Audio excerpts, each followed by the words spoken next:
And to anybody at home, they really shouldn't be too taken back by Rival. This is a team that, while they won't necessarily find a whole lot of success during a regular season split on the online version, they do turn up at LAN. They do indeed, and on top of that, you can see that when they came to the LAN last time when we did the group stages back in the fall split of Season 3, they performed well then, and they're one of the few teams that didn't disband or change players too much. They tried to stick with the same roster, and in they go to the picks and bans now. 1-1. Next one moves on to tomorrow to face off against Energy, and immediately it's once again Chunga and Susano. Yeah, they know they have to ban out Fails of Susanna. It's really important. It's insane. Let's be honest, we've seen him play today so far. Fantastic God for LAN, I guess. It's a new one that comes to LAN, because normally Humbats falls off at LAN, but Susano mid-climb. Yeah, he's honestly, Fails is so comfortable on it. If Eanix thinks they can throw away ban as they have, like, I don't think it is a huge priority, but it's definitely worth it if they feel like they can do that. I'm actually really happy for Eanix to take away the Susanoo and bots from Ice Baby, because without Ice having the comfortability of either of those gods, it takes away a little bit of AoE, because you don't have the tornado anymore from Susanoo. You don't have to worry about the CC from the bots ultimate, and it helps as well with the Fafnir pick that, I mean, they've only dropped a couple of games so far with this Fafnir, and if Callus can get his favorite god, might as well let him run it all the way through. And talk about favorite gods as well. We were talking a little bit earlier on about Ice Baby and the fact he can play a very, very strong Eanix. We've not seen it out of him so far today. I think that's primarily due to a lot of pros tend to say that Eanix doesn't really provide a whole lot to a team composition. She's one of those characters where if you don't draft around her and snowball immediately, then you tend to fall really far behind. But I do feel as though Ice's performances on LAN with her before, when we saw him last time during LAN, he had excellent debuts on it, and I wouldn't mind seeing it again. And I'm just so happy to see Funballer on this ROM. Well, I was going to say, Vetium, you got your wish this time round. Yeah. We won't see the Hoagie for Funball. He's going to be going for the Rama, which we've seen Vote had a pretty good game on so far. Yeah, I like to see what I like what I'm seeing out of Funball right now, because I think it's got one of the better matchups versus Scotty, so that would maybe make Vote not want to pick the Scotty, so they don't really need to worry about it in these picks bans. It's also just a really good late game carry, so it has a lot going for it. Well, Medusa's been locked in here. It doesn't necessarily mean that Taco, that it's going to be in the Hunter role. It could be in the mid lane as well.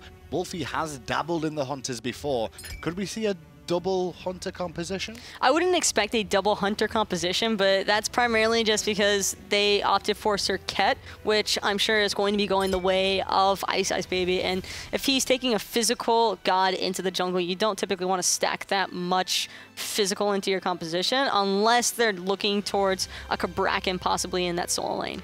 Raw banned out by Eanix there. Didn't get picked up by Rival early on, even though they had the option to take that with the Circuit, so they have to worry about anti-healing Circuit coming into play. Instead, they wanted to secure that Medusa for the duo lane for Vote more often than not. So we will see Wolfie have to go deeper in his god pool here. I really think Rival has just been picking the Circuit to target Funball. I really think they believe that it's a good pick towards Funball's playstyle. Like maybe if Funball's trying to push a lead in lane or something, they can just come up and pick him as Circuit. It's really good against those ADCs that are vulnerable like that. Well, there you go. Kabrakan got banned finally. You'll be happy now. Yeah, finally. He got through a whole of the last game, and this game he finally gets banned in the counter ban phase. It's over to Eanix here. Taco, what are we expecting?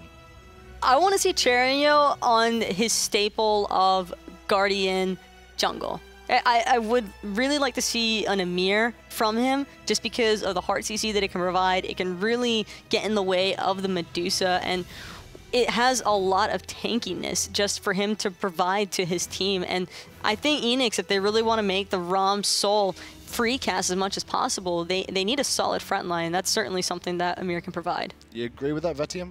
Or an Athena. I'm not really sure. I'm just trying to think of what Eanix is going to pick for jungle. I'm not sure it's going to be the Amir.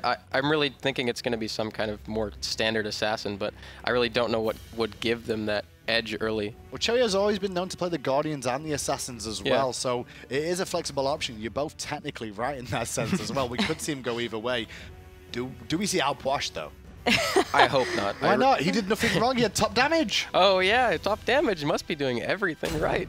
No, I really don't think it was that good of a pick. I like the Ama though. I think that would probably go support. Yeah, it is. It's going to go to Big Man Tings. That's something he definitely favors over Xaylia. And Deathwalker, who we didn't really speak about in that last set, but he had a fantastic, cracking performance last game to actually set up Rival to get to this game 3. Well, Deathwalker is actually one of those players who's known for his Valona gameplay in EU, and there it is. I'm convinced that that's Cherio. I'm convinced that's Cherio Mirror, and I think that's exactly the reason why Rival opted to ban Cabrakan, because based off Eanix first picking Nike, you could already tell that that's going to be flexed either for it's probably going to be going the way of Xaylia if he's going to be picking Nike first. They like having that flexibility, and it just opens up the route for Guardian Jungle to come through. Well, we've definitely got a pick composition coming out from Rival versus a very, very strong team fight, but rely on the 2 carries composition out from Eanix here. Betium, it's game 3. One of them's going to win. I'm going to say Eanix, even though I don't think I've ever seen a Ymir jungle in an A within the past, like, 2 years. Well, luckily we're in EU then. Taco, what about you? I've seen Cherio's Ymir jungle one time too many, actually, so I would have to give it to Eanix. Oh, 2 votes to Eanix here. Will the fans at home agree? And will the casters, because they're standing by to bring you this decider?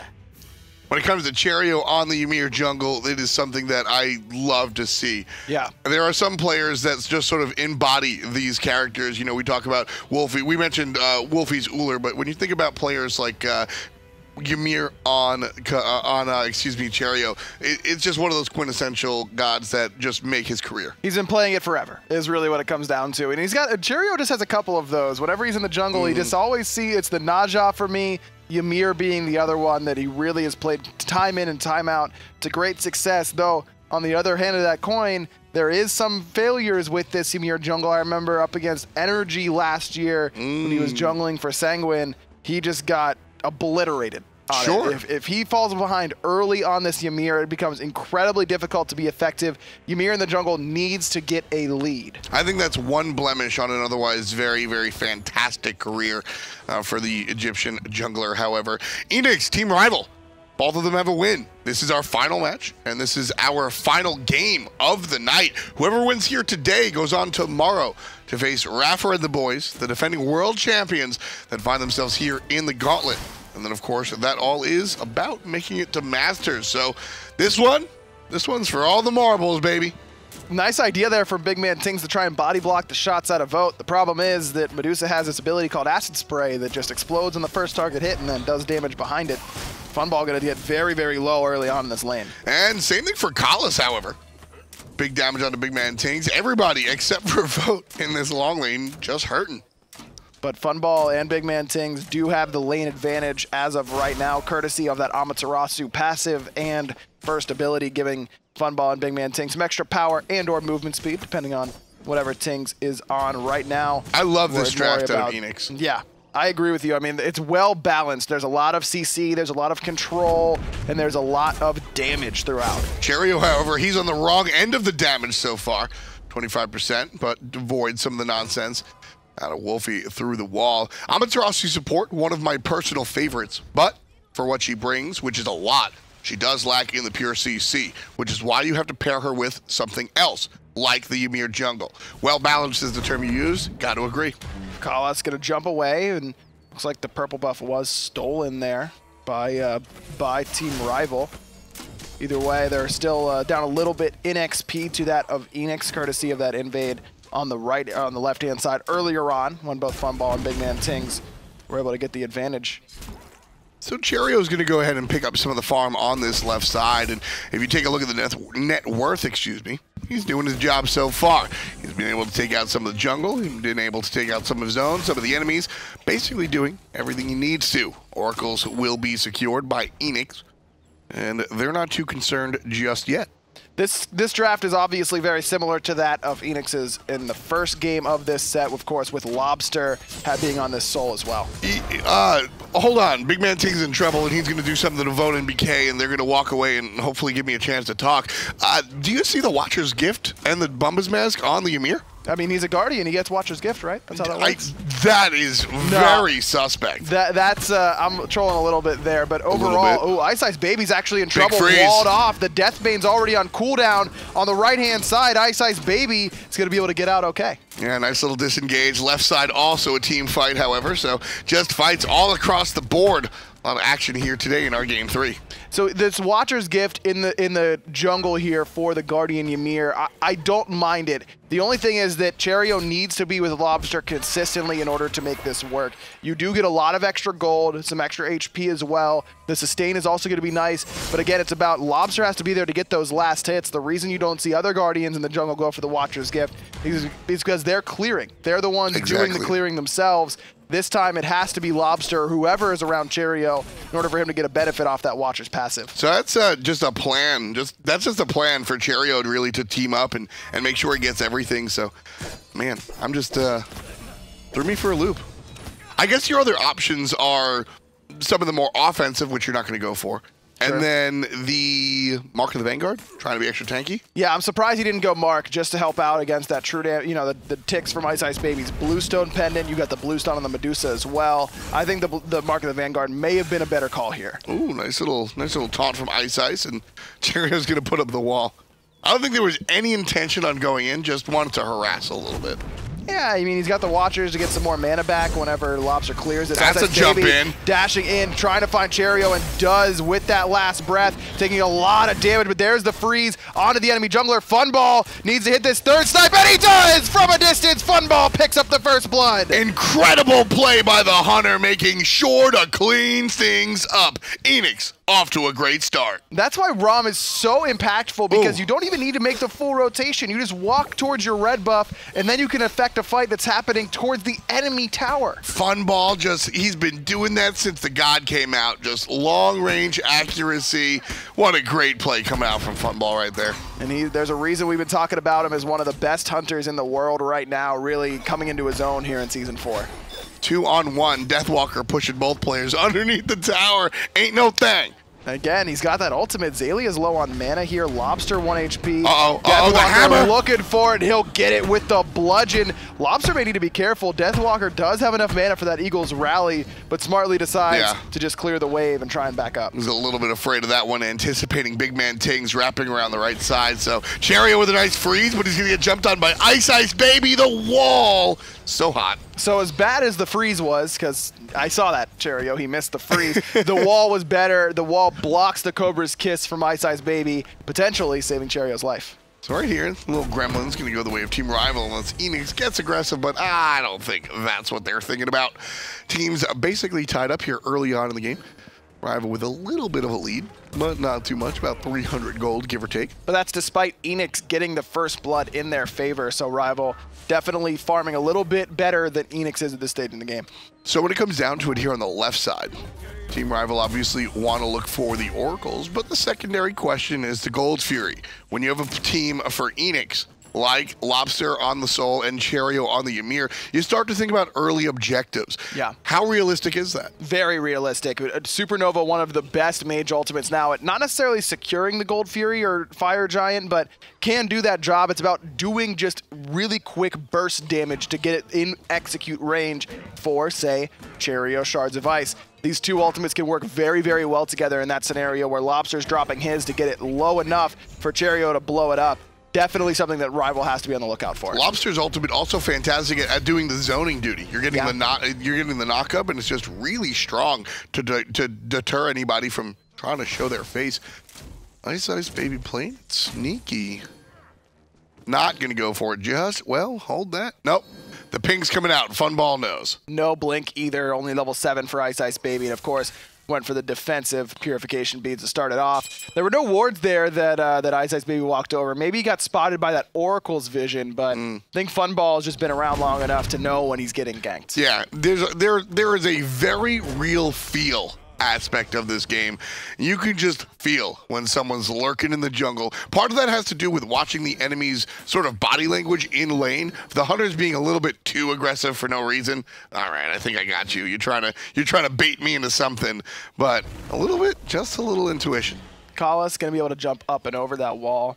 It's kind of like how you know when someone's looking at you in a public place, but you don't really know how you know. Yeah. You just like feel their stare. Like some Alex Mack nonsense, right? Yeah, exactly. Same sort of thing. You can just feel it.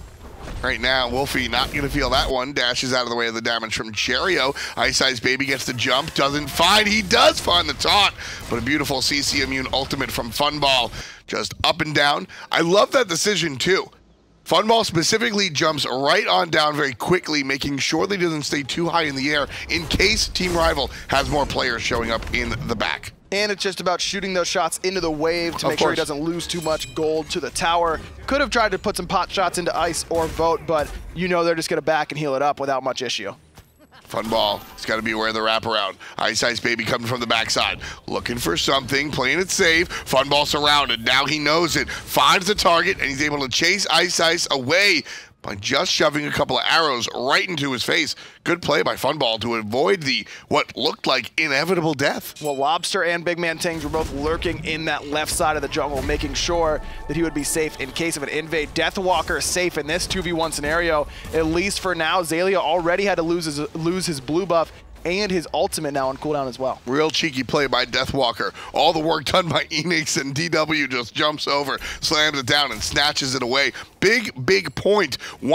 Almost 2 raw levels up for Deathwalker versus Xaylia. And Xaylia is just not, he's been okay on the Nike in games 2 and 3. Game 1, he was really crucial in terms of setting up for the team with that Valiant leap. Game 2, we didn't see that same level of success in terms of initiating the fights with that jump. Well, I think that goes more to Team Rival in that they adapted well and they stopped grouping up and stopped being so susceptible to that jump. I mean, that's exactly what Xaylia is looking for out of the Nike. We're seeing more about that initiation factor and less about the becoming the target dummy, burn everything on me and I'll pop my shield. This is very much about the initiation. Very true. Xaylia seems to be playing this on a different style than even Divios does a lot for Eager. Divios is that, save my plan of action for the shield most of the time, and then occasionally use it to get my Valiant Leap to go off a little bit faster. You know what Xaylia's playing this Nike like? What's that, Tom? A long time ago, Xaylia used to play solo Bacchus. And that's what this Nike reminds me of. Nike is the character that he wanted to play when he was playing solo Bacchus. A little bit more tankier, a little bit more defensive, but at the end of the day, it's about getting in there, finding the knockup, and bringing players down low to allow the rest of the team to really secure the kills. I mean, Xaylia has always been willing to play some interesting things in that solo lane, and Nike a little bit more standard than a lot of what he used to bring out, the Bacchus included. Yeah. A little bit of creativity. Wasn't Xaylia the one who was the big proponent of solo Nemesis for a while? Yes, Xaylia was solo Nemesis. Yeah. Xaylia was solo Bacchusura. Xaylia was solo Bacchus. Xaylia was a lot of things, and that solo Nem was some scary stuff. And you know what's interesting is that the game has come full circle. When you look at Season 1, you see all the creativity that Xaylia brought out. That was his heyday. He was considered one of the best solo laners in the world, and then the game got a little bit more standard. You kind of had to follow the meta to a certain extent. Cherio not following anything as he misses another freeze. Up, down, at a DW, and down goes Big Man Tings, down goes Cherio. It's 2 kills for the guy on Team Rival. Final judgment there from Wolfie was beautiful, hitting home onto the support player, Big Man Tings. Ice Baby get a fall to the damage out of Xaylia, but Funball was the one who set up his solo. Yeah, I love these half rotations coming out of Funball, playing it nice and safe, but still able to deliver the damage. And that's exactly what Eanix needs at this stage. It was 1-0-1 for Funball on this ROM, who's thinking about pulling this Gold Fury, but thinks better of it. Yeah. With the rest of his team dipping back to their respective lanes, being fairly low in comparison to that of Team Rival. So right now, and talking about where Xaylia was at before and where he's at now. I think it's been a long time since Season 1, and we had a little period where Xaylia kind of struggled. The whole team struggled. And now with Eanix, new flavors, new players, new looks, Xaylia seems revitalized. And he has a lot of his, I never like to dive too deep into the player's psyche, but he's playing differently recently. And it's such a pleasure to watch him play. I think that he's kind of changed his role on the team. During Season 1, when he's considered one of the best solo laners in the world, I feel like whether it's true or not, he was playing to carry the game, and he was trying to be that center stage. And now he's kind of understood that he's transitioned out of that role into setting up for Lobster and Funball, setting up for Cherio whenever he's playing these hyper carry assassins, and that seems to fit what he likes to play now a little bit better. Which is interesting. I think Zelia and Cherio can both swap. They're both the Swiss Army knife, and I think Zelia is a lot happier in that regard. In that Season 2, Season 3, he had to be a certain type of way, and it wasn't what he was in Season 1. Now, Eanix can give him the option where he can play this Nike very aggressively, he can play some of the other choices very aggressively, but he has no problem defaulting to the traditional style of a solo lane, and having a dynamic player like Cherio in the jungle just allows him to do that even more so. And we've said it all weekend with respect to the North American player, comfort is king. When you are comfortable, you are strong, and that's what allowed Eanix to be so good this season. And that's doubly so at LAN. You have to be comfortable at LAN. That's why basically every pro player who comes in here for an interview isn't wearing shoes. They're all in their socks. That's the truth. Because they're all worried about playing exactly like they do at home. You know what? It was Barracuda that started that one off first. I'll never forget. I was really green. It was the first Worlds. And I'm interviewing Barra after one of his big wins. He's wearing no shoes, no socks, jumping up and down. And Barra, as family friendly as he is, says, I feel like I'm on drugs. He's just jumping up and down. One of my favorite moments, no shoes, no socks, just out there in the middle of an arena. You know, so you look how far SMITE has come, and we're still not wearing shoes. We're certainly not. More people aren't wearing shoes. I'm taking mine off right now. Than ever before. Oh, God, please no. Mid lane action here. The old 3-on-3. Wolfie drops the window, and just that is enough of a threat to really send Eanix a little bit backwards. Right now it's 3-2. Rival still right here. I mean, this is game 3. Winner of this goes on to play Energy tomorrow on Sunday. And if anyone had doubts about whether Rival was as good as a lot of the pro players regard them as, I think that those questions have been answered. That's the thing. There's a lot of play. So there's the world of your casual games, there's the world of the Reddit players, and there's the world of the pro players that you see, and then there's the world of the pro players that you don't see. There's a lot of characters, a lot of strategies, and a lot of teams and a lot of players that are highly lauded by strong players that just don't reach the mainstream. Here comes Big Man Tings trying to make his way safety, and he'll be fine. Big stun out of Cherio. I was listening to Wolfie. I was waiting for Wolfie to pull it. Fair enough. Wolfie, their Ice Ice Baby actually is the one who took a lot of damage there from Cherio, already starting to get a little bit of extra damage in that build, as well as Lobster, again, going for this Bancroft's Talon build. Love this idea out of the mid laner. Deathwalker gets jumped on here. He's going to be walled off as well. Still very healthy. And he'll walk away pretty much. He'll walk away and then turn back around on Azalea. Big stuff coming out of the Mystical Mail holder right there. Team Rival, though, what I was saying was, the pros, I don't want to say secretly, but underneath the surface, really respect these guys. And that's part of it. That's part of it. Deathwalker just does whatever he wants in that solo lane, man. He'll play whatever he wants, he'll build whatever he wants, and then he'll steal your stuff. Like, he doesn't care. Deathwalker is 2017's European Walrus. I thought he was one of the players that were holding Cyclone GG back when they were Cyclone GG. Meanwhile, you transfer to this season, he's one of the star players of the league. Lobster very low after that Petrify coming out of Vote. Funball forced into the Aegis. Call a little bit too early on that hammer, and Lobster is going to be able to get out as he jukes that final judgment. Now Funball, the one in danger under the tower, just barely able to get up into the sky. Here comes Big Man Tings to provide some help. Nice little silence. Here's 1, 2, 3. Stuns out Kalas. Over the wall comes the Assassin, and he takes out Funball on the backside. Ice Ice finally cleans up the Hunter. Lobster very low, but Ice Ice Baby still on the run from Cherio. No blink for the jungler, but it's a Circuit with speed buff. Good luck catching that. Meanwhile, the ping's coming out. Nike's available. Rival destroys the Gold Fury. Ice Ice still on the run. Zelia ready to smack him with the rend, but can he even catch up? No, it's a Circuit. We've been over this, and no, he cannot. Deathwalker's level 17 right now. Rival up right around 4,000 gold. It's all about that control that they've gotten on the right side of the map. Cherio has not been able to be effective early on here on this Ymir, and now after that Gold Fury, that's a little bit of extra gold in Vote in Wolfie's pocket as well. Where did Deathwalker come from?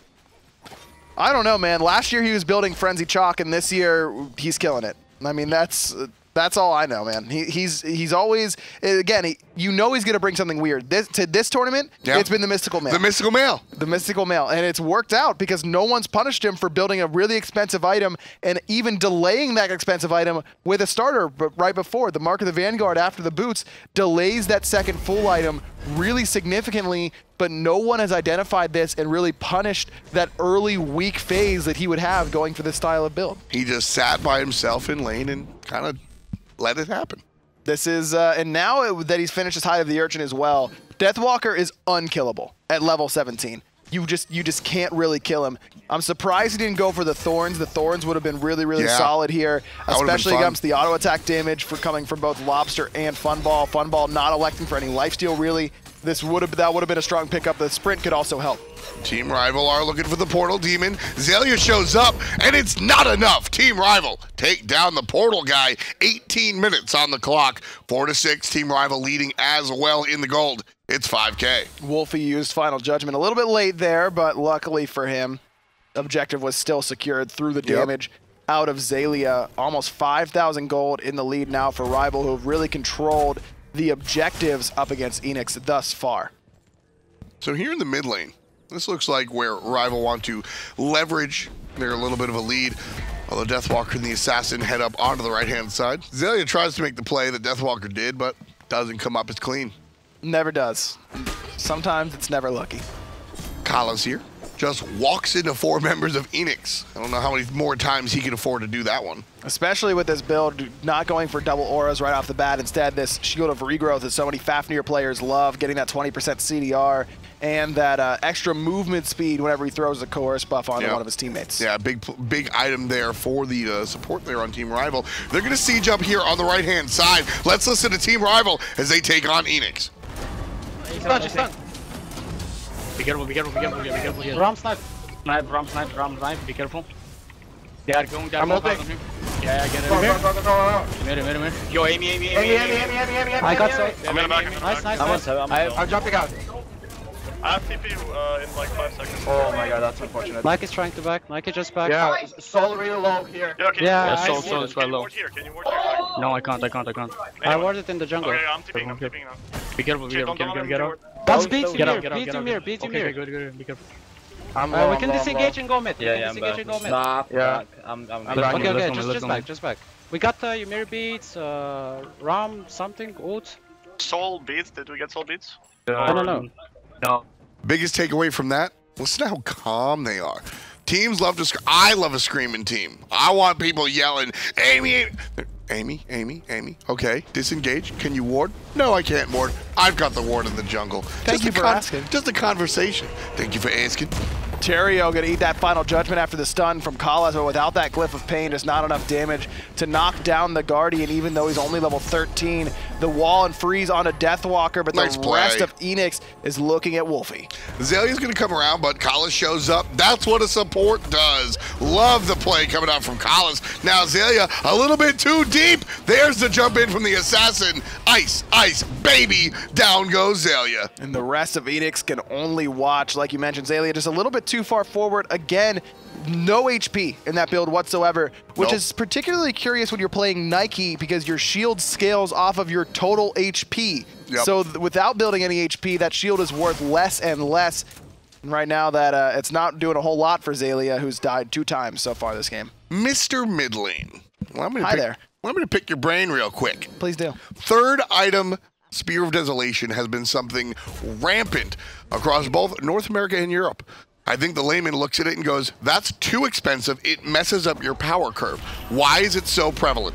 Because teams that are ahead are the ones buying it. It's usually not the teams that are behind. In this situation, it's working out right now. Deathwalker falling low, and finally someone will make the level 19 pay. Big Man Tings is the one that claims that bounty. Lobster getting low underneath the tower. Petrify coming out from Vote as the tier 1 tower falls in favor of Rival. Big Man Tings, half HP brought down lower. Nice jump in from Xaylia. Got the knockup, but the players weren't there to capitalize. Funball looking for the shots. Half falls down after 2. Kala's in some trouble. Can they finish him off? He jumps away. Big play as the disruption comes from the Assassin, and they can't finish him off. Final Judgment there from Wolfie was huge to knock down Eanix to very low. Finds us on a Lobster as well. Does not enough follow-up damage from the rest of Team Rival, but that damage that Wolfie just put out with his ultimate, with his dash on a Lobster, is enough to create this space for Rival to pull the Gold Fury. And that's what they're looking for. 6 or 3 of the kills. But ladies and gentlemen, the gold, quite a different story. 8,000 in the lead for Team Rival. Look at how much more damage Rival did in that last team fight, courtesy of our team fight recap. Now 8,000 gold in the lead, like you mentioned, but the bigger difference, that 9,500 experience on the side of Team Rival. Fire Giant going to be started up by Eanix. A little cheeky play here. Not enough damage, it seems like. No, and with Wolfie here, they just cannot afford to do this. They're a little bit too far behind. I like the idea. It's classic Funball. Yes. Loves to do these sneaky Fire Giants. It's probably like one of his favorite parts outside of soloing an enemy ADC. Unfortunately, that time, Rival has studied up a little bit too much on the veteran squad to let that happen. Just not you need to open the window a little bit more. Find 1 or 2 picks at the Gold Fury, and then maybe you can go ahead and transition into that sneak, but not going to happen this time around. Portal Demon, a little bit more realistic for Eanix to go ahead and tussle over. Team Rival starts it, and maybe Eanix can finish it. A lot of presence, a lot of red players here on the right side of the map. It's going to be Deathwalker peeling off. Fire Giant gets woken up by Collis, put on a different player. Deathwalker low, Wolfie takes out Lobster. Final Judgment doesn't hit anybody, but the rest of his team is on the run. The snipes coming out of Funball is enough, finds the kill on the vote. And that's going to be his 2nd kill of the game. 2-1-2. He's a city boy. Looking for some more. Nice knockup on Azalea. Ice Ice Baby's low. Ice Ice Baby in the ground. Taken out by the big man. Collis is low. Collis is slow. Collis is God. Double kill for the Amaterasu support. What's that? Now Wolfie, he's going to get frozen. Another kill looks likely to go down. See ya. Tings with the triple kill coming out of the support. The support carry more like 4-2-2 for the Amaterasu. Oh my goodness. Rolling the trips right down the middle. Eanix looking for their comeback. Still down 6,000. The 500 from this tier 1 will help out. Eanix going to go ahead, look for the portal. Now they've got about 12 seconds before Ice Ice Baby respawns 4 for that vote on the Medusa. Not quite ready to do this Fire Giant, not with a full health Bologna waiting for them in mid lane. Funball low on mana. There's a lot of gold to spend after that little engagement. Oh, but yeah. Eanix taking that team fight handily. And you got to give shout out to that Stone of Binding coming out of Cherio. The freeze onto Deathwalker. That item gives everyone around him a pen buff onto that target. And so he freezes Deathwalker and he immediately falls too low to continue to frontline for his team. One of those niche items that isn't often purchased, but when it is, makes a very, very big impact. Love to see those type of items really come through in the clutch. And Cherio here, you know, we were talking about what happens if the Ymir falls behind. Well, this is sort of the upside of the downside of that situation. You're not able to make the surprise ganks that you want out of the Ymir jungle, but if you wait it out and you kind of bide your time, he's still Ymir. Freezes, walls, setup man, that's all well and good. And when you've got Funball playing like he is today, that's incredible. Very much so. It's all about setting up for Funball and Lobster right now, even when that isn't good. The wall, though, is good enough to make sure Vote's in a little bit of trouble. The problem is that Cherio's only level 14, so that wall, not a particularly high rank. Needs to get a couple more levels to get more effective in that regard. Still, Eanix on the upper hand at the moment, despite being down in gold. They have the map positioning that they absolutely want. Lobster and Funball playing it safe, while Cherio getting very deep. One more time, missing a freeze. Here comes the collapse on a Deathwalker, but Team Rival are filling in on the backside. Vote level 19 now has those chin size completed. Zalia looking job for the initiation, finds 2 with the knockup, but Ice Ice Baby immediately blinks on a Funball with that last breath. Deathwalker half HP, chased out of the circle thanks to Cherio. Low mana is the Ymir. Funball low HP. Takes to the sky. Who can he find the damage on? Collis waiting for him on the bottom, and Wolfie brings him on home. That's a kill for the mid lane. Number 8 for Team Rival. No triple kill for Tings this time. Instead, a double for Wolfie on the mid lane. Thoth bringing his scoreline to the nice 3-1-4. 2 dead now for Eanix. Got to try and defend this Fire Giant. Look at that player damage aggro. Mage, Medusa, Bologna. That's the dream. That's what happens when your composition plays the way the composition plays in the notebook. and it's working out right now. It's only 9-7 in kills, but Team Rival now in control of this Fire Giant. They're going to be able to take this one away. All 5 members now with that buff. There's a lot of gold left on the map to take right now, about 5,000 in all the towers that Eanix has standing. You know, I thought Eanix really had a shot before. I thought that comeback was, I thought that team fight was very excellent. The Fire Giant, I think, was a little bit too much of a risk, and I'm glad they didn't go for it. They play it safe and they go for the Fire Giant Portal Demon instead.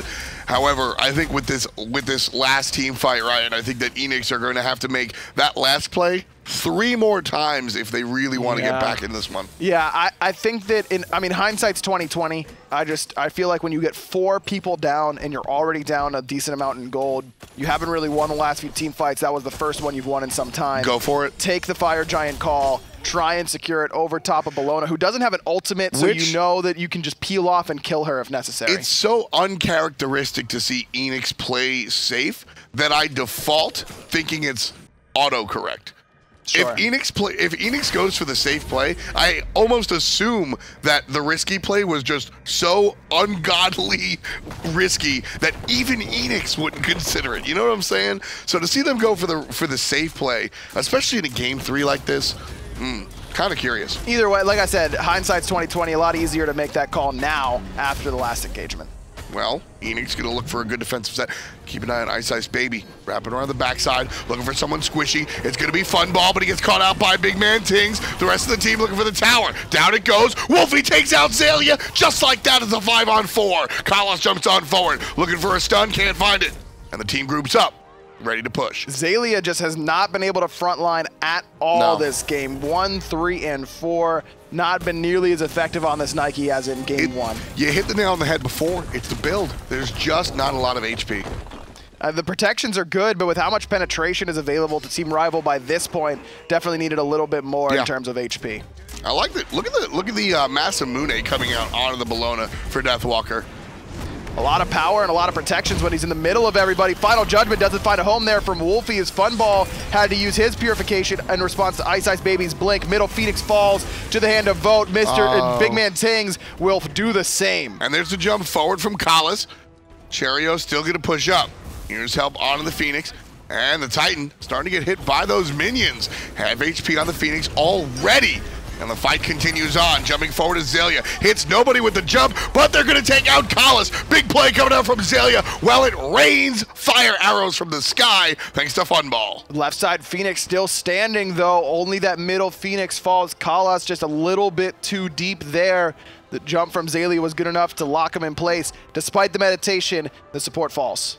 One more push here on the left side.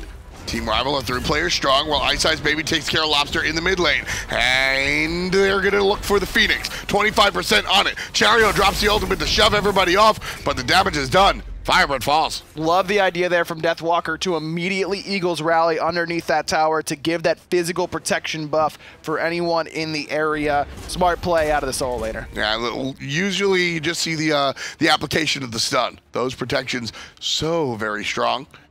Tier 2 tower still standing for Eanix, so Team Rival going to group up, and they'll have to take a tower before they shove towards the Phoenix. But first, the portal. And with the Fire Giant up at about 1 minute and 20 seconds is a nice time to grab this portal back, spend your gold, and then get ready to posture around this Fire Giant. Maybe even set up a little camp around there, see if anyone will come peek their head in and try and ward, and then you can get a free pick early on. 30 minutes into this one. We're in game 3, the final game of our European Gauntlet Saturday. The winner of this goes on tomorrow to face the defending world champions and see who winds up at the Masters LAN. It's been a long ride for both of these teams, an interesting spring split, and Eanix and Team Rival, both of these teams have a lot to prove. Rival, they were one of the teams that were on the bottom side of things last year, steadily improved and just decided to stick to their guns. So they want to show people, hey, we made the right choice. Whereas Eanix, they were a team that went in several different directions, and they want to say, we made the right choice. So both of these teams have a lot of the line outside of prize money. Without a doubt, and Cuba, Fred, and Trix Tank, they're waiting at the Masters land. They're already qualified on Team Dignitas, so Eanix wants to join them there. Their former teammates Lobster, Zalia, and Funball, but right now they've got their backs against the wall. Rival's giving them all they can handle. Yeah, this is a big one. You're looking at about 20,000 gold lead. 17 if you want to be specific. But still. I do. Do you? I do. Really? Yes. Tell me the exact gold lead right now.